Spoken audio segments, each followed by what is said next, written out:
నామానికి స్తోత్రాలు. అందరికీ వందనాలు. ఈరోజు మత్తయి సువార్త 26వ అధ్యాయం ధ్యానించుకుందాం.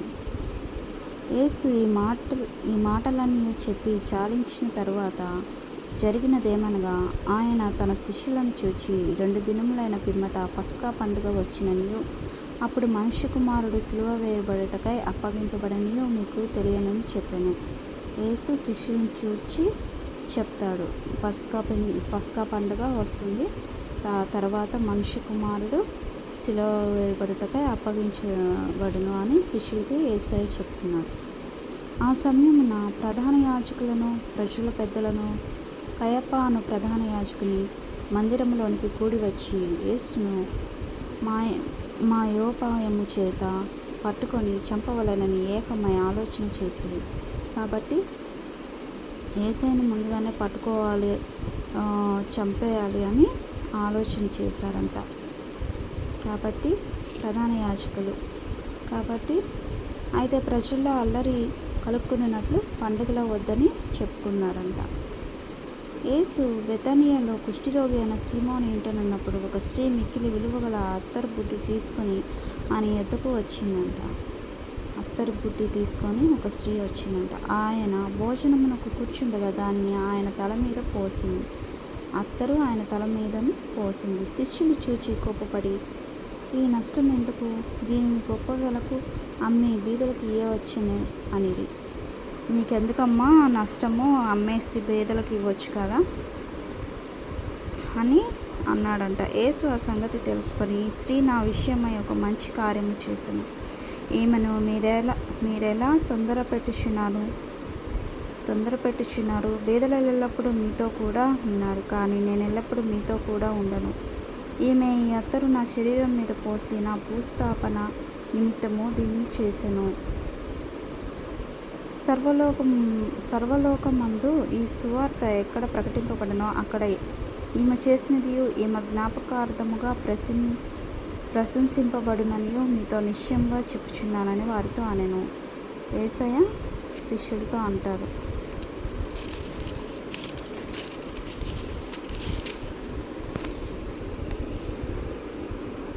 అప్పుడు 12 మందిలోనొకడు ఇస్కరియోతు యూదా ప్రధాన యాజకులకు యొద్దకు వెళ్ళి, నేను ఆయనను మీకు అప్పగించిన యెడల నాకేమి ఇద్దురని వారిని అడిగాడంట. ఎవరు?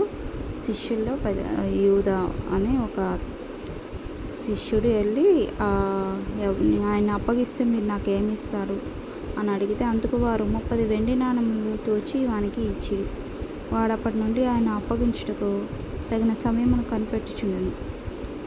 పులియన రొట్టెల పండుగలో మొదటి దినమున శిష్యులు యేసునొద్దకు వచ్చి, పస్కాను పూజించుటకు మేము నీ కొరకు ఎక్కడ సిద్ధపరచగోరుచున్నామని అడిగిరి.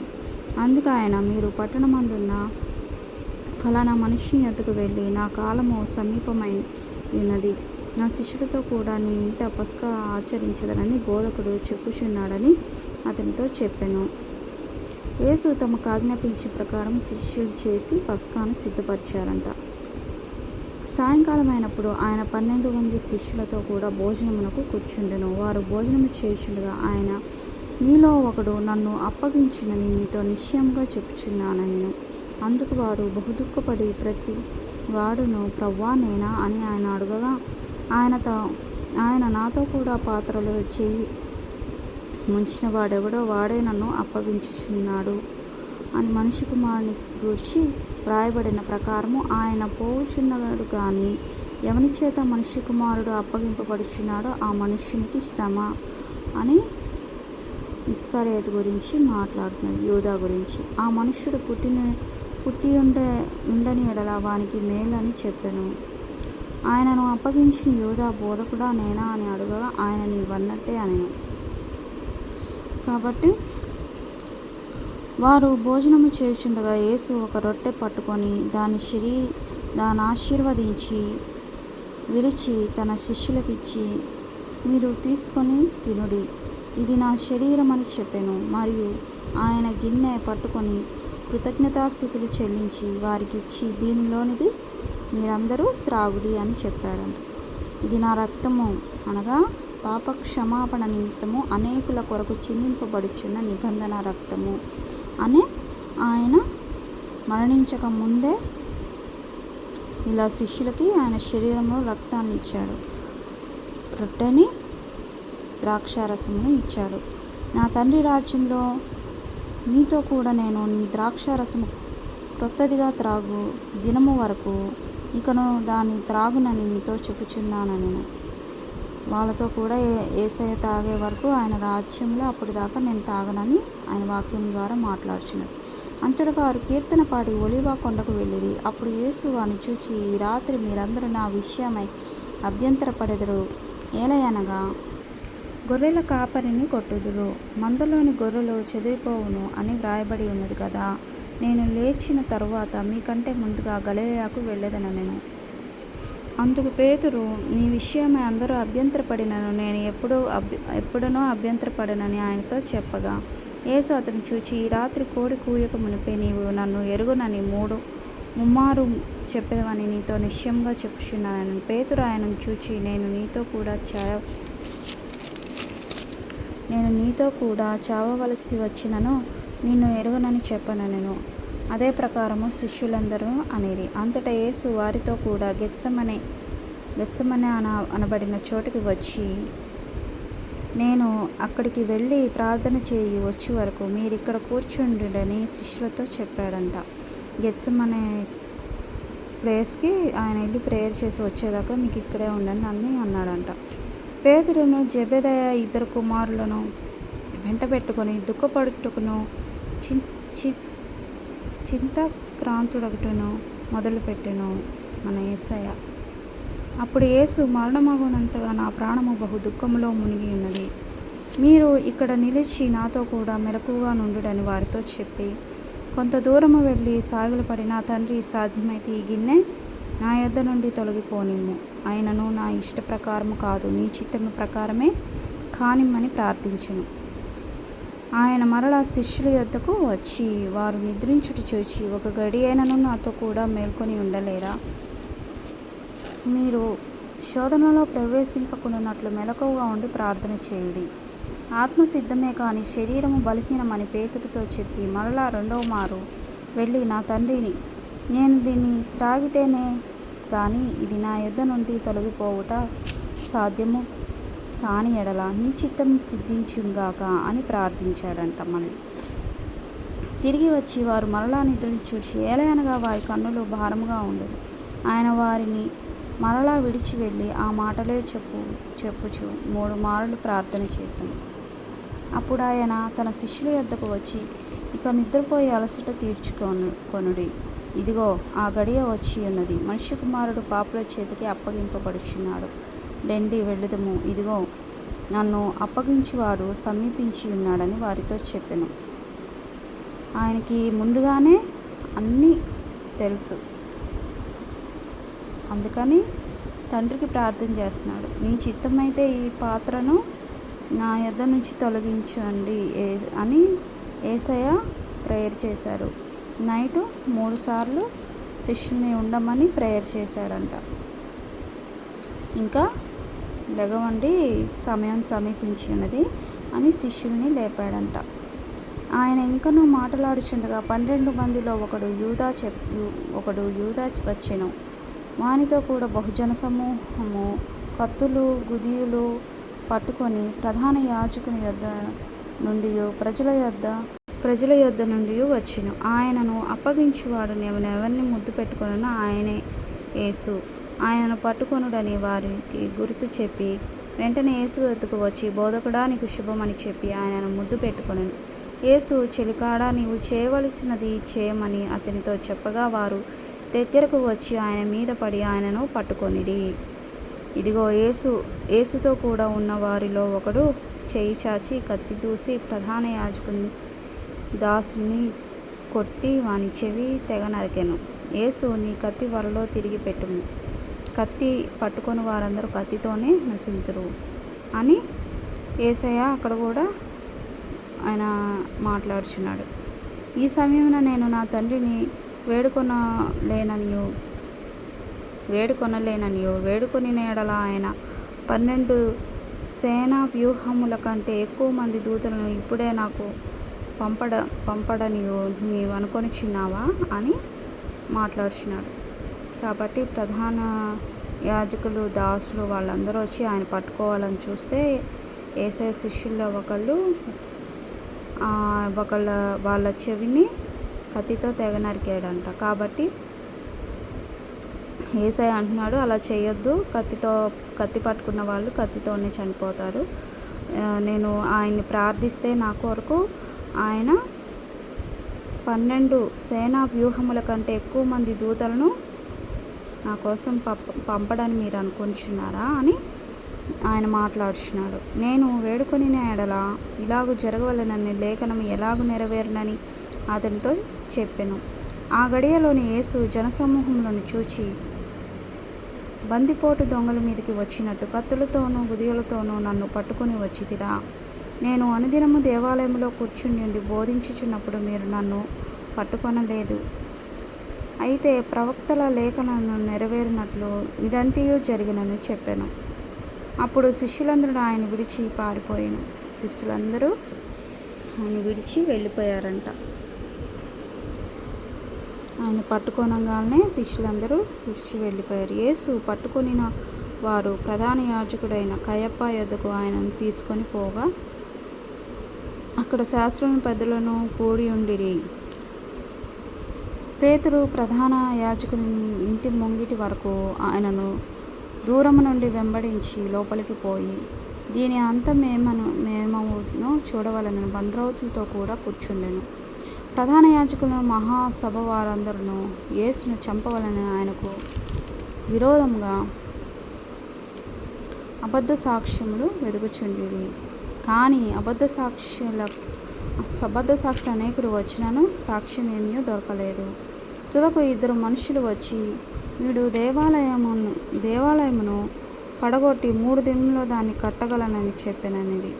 ప్రధాన యాజకులు లేచి, నీవు ఉత్తరమేమీ చెప్పవా? వీరు నీ మీద పలుకుచున్న సాక్ష్యం ఏమని అడగగా యేసు ఊరకుండెను. ఆయన మీద అబద్ధ సాక్ష్యాలు చెప్పడానికి 2 వచ్చారంట. వాళ్ళు దేవాలయాన్ని పడగొట్టి 3 రోజుల్లో కడతానన్నాడు అని అబద్ధ సాక్ష్యాలు చెప్తే ఆయన ప్రధాన యాజకుడు అడుగుతున్నాడు, నువ్వేమీ సమాధానం చెప్పవా అని యేసయ్యని అడుగుతుంటే యేసయ్య ఊరకుంటాడంట. అందుకు ప్రధాన యాజకుడు ఆయన చూచి, నీవు దేవుని కుమారుడు అయిన క్రీస్తువైతే ఆ మాట నాతో చెప్పమని జీవము గల దేవుని తోడని నీకు ఆనబెట్టుచున్నానని. అందుకు యేసు నీవన్నట్టే అని అన్నాడంట. ఇది మొదలుకొని మనుష్య కుమారుడు సర్వశక్తిని కుడి పార్శ్వమున కూర్చుండుటయు ఆకాశ మేఘారుడు వచ్చుటయు మీరు చూతురని చెప్పగా ప్రధాన యాజకుడు తన వస్త్రమును చింపుకొని వీడు దేవదూషణ చేసెను, మనకిక సాక్షులతో పని ఏమి? ఇదిగో ఈ దూషణ మీరిప్పుడు విన్నారు, మీకేమి తోచుచున్నదని అడిగెను. అందుకు వారు వీడు మరణమునకు పాత్రుడనియు. అప్పుడు వారు ఆయన ముఖము మీద ఉమ్మివేసి ఆయనను గుద్దిరి. ఆయన ముఖం మీదంట ఉమ్మి వేశారంట. ఎందుకు? ఆయన చెప్తున్నాడు, మనుష్య కుమారుడు సర్వశక్తిని కుడి పార్శ్వమున కూర్చుండి ఉండుట ఆకాశ మేఘారుడు వచ్చుట మీరు చూస్తారు అని ఆయన మాట్లాడుచుంటే దేవదూషణ చేస్తున్నాడు అని అంటారు. కాబట్టి ఆయన గుద్ది ముఖం మీద ఉమ్మి వేస్తారంట. కొందరు ఆయన అరచేతులతో కొట్టి క్రీస్తు నిన్ను కొట్టినవాడెవడో ప్రవచింపుము అని అన్నారంట ఆయన్ని అరచేతులతో కొట్టి. కాబట్టి ఆ రోజుల్లో ఆయన వచ్చి ఆయన కార్యాలు చేసి ఆయన మారు మనసు పొందుకోండి ఆ రోజుల్లో చెప్తుంటేనే ఇంత దూషణగా ఉమ్మివేసి మొహాన అరచేతులతో గుద్దుతున్నారు. అలాగే ఈ రోజుల్లో కూడా ఆయన నామమును బట్టి ప్రతి ఒక్కరు ఆయన బోధ చెప్తున్న ఆయన వాక్యాలు చెప్తున్న ప్రతి ఒక్కరికి ఇలాంటివి జరుగుతాయి. ఎందుకంటే క్రీస్తుకే తప్పలేదు ఇలాంటివి. ఈ లోకంలో మనం ఇంకా అన్ని విషయాల్లో తగ్గించుకోవాలని దేవుని వాక్యం చెప్తుంది. నిన్ను కొట్టిన వాడెవడో ప్రవచించ అని అంటున్నారంట. పేతురు వెలుపుట ముంగిట కూర్చుని ఉండగా ఒక చిన్నది అతని యొద్దకు వచ్చి, నీవు గలిలయుడగు యేసుతో కూడా ఉంటివి కదా అనెను. అందుకు పేతురు, నేను ఉండలేదు, నీవు చెప్పు సంగతి నాకు తెలియదని అందరి ఎదుట అనెను. అతడు అతడు నడవలోనికి వెళ్ళిన తరువాత మరి ఒక చిన్నది అతన్ని చూచి, వీడు నజరేయుడగు యేసుతో కూడా ఉండెనని అక్కడ వారితో చెప్తే, అతడు ఒట్టు పెట్టుకొని నేను ఉండలేదు అని చెప్తాడంట. 3 మార్లు అలాగా పేతురు అబద్ధం ఆడతాడని ఆయన ముందుగానే చెప్పాడు. కాబట్టి కొంతసేపు అయిన తర్వాత అక్కడ నిలిచి ఉన్నారు. పేతురుని ఎదుకు వచ్చి, నిజమే, నీవును వారిలో ఒకడివే, నీ పలుకు నిన్ను గూర్చి సాక్ష్యం ఇచ్చుచున్నదని అతడితో చెప్పాడంట. అందుకు అతడు, ఆ మనుష్యుని నేను ఎరగనని చెప్పి శపించుకొనుటను ఒట్టు పెట్టుకొనుటను మొదలుపెట్టును. వెంటనే కోడి కూస్తును. కనుక కోడి కూయక మునుపు పేతురు 3 మార్లు అబద్ధం ఆడతాడని యేసు తనతో అనిన మాట పేతురు జ్ఞాపకం తెచ్చుకొని వెలుపలకు పోయి సంతాపపడి ఏడ్చాడంట. కాబట్టి మత్తయి సువార్త 26వ అధ్యాయము అయిపోయిందండి. దేవుడు మనుష్య కుమారుడు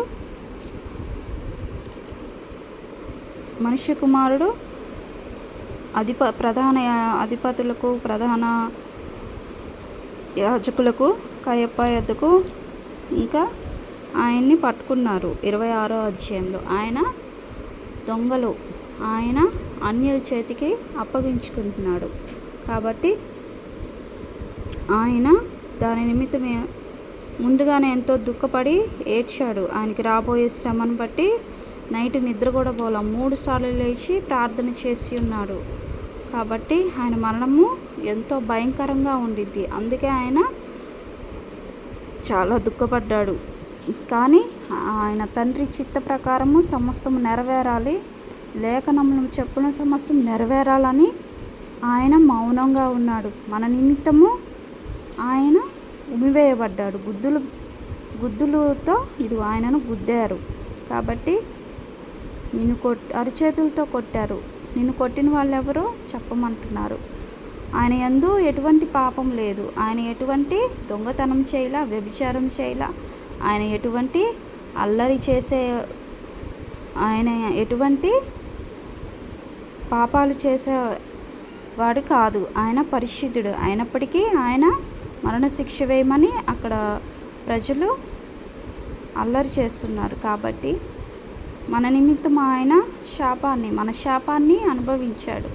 ప్రతి ఒక్కరూ ఆయన మరణాన్ని గుర్తెరిగి మన అనుదిన జీవితంలో ప్రతిరోజు మనము ఆయన జ్ఞాపకం చేసుకోవాలి. ఎందుకంటే ఆయన మన నిమిత్తము ఒక శాపాన్ని అనుభవించాడు. అందరికీ వందనాలు. ఆమేన్. చిన్న ప్రార్థన చేసుకుందాం. పరిశుద్ధుడా, ప్రేమ కలిగిన దేవా, నీ బంగారు పాదాలకి స్తోత్రములు తండ్రి. మత్తయి సువార్త 26వ అధ్యాయంలో నీ వాక్యాల ద్వారా మాట్లాడావు తండ్రి. మా కొరకు నాయన నీవు నా తండ్రి నిన్ను నీవు అప్పగించుకున్నావు తండ్రి. మేము చేసిన పాపములు, మా దోషముల నిమిత్తం నాయన సమస్తముల నాయన మా పాపములు నీపైన వేసుకున్నావు తండ్రి. వందనాలు ప్రభువా. నీ ప్రేమ ఈ లోకంలో మా మీద ఎవరు చూపించలేరు తండ్రి. పరిశుద్ధుడా నాయన నీకు స్తోత్రాలు చెల్లిస్తున్నాను తండ్రి. నీవు పెట్టిన ప్రాణం యొక్క విలువ ప్రతి ఒక్కరు గుర్తెరుగుటకు కృపద ఇచ్చేయండి. ప్రతి ఒక్క హృదయాన్ని నీ వాక్యాలతో తాకండి ప్రభువా. స్తోత్రములు తండ్రి. నీ వాక్యము పరిశుద్ధమైనది, అమూల్యమైనది ప్రభువా. అయా నీకు స్తోత్రములు తండ్రి. నాయన దయచేసి నీ వాక్యాలు వినిచిన ప్రతి ఒక్కరిలో ఒక మారు మనసు రక్షణ స్వభావము వచ్చుటకు కృపద ఇచ్చేయండి. తోడేళ్ల స్వభావము తీసివేసేయండి అయ్యా. ఒక పరిశుద్ధమైన మనస్సును దయచేయండి తండ్రి. అన్ని విషయాల్లో మీరే తోడుండి సహాయం ఇచ్చేయమని యేసు నామములో మొరపెడుతున్నాను తండ్రి. ఆమేన్. వందనాలందరికీ.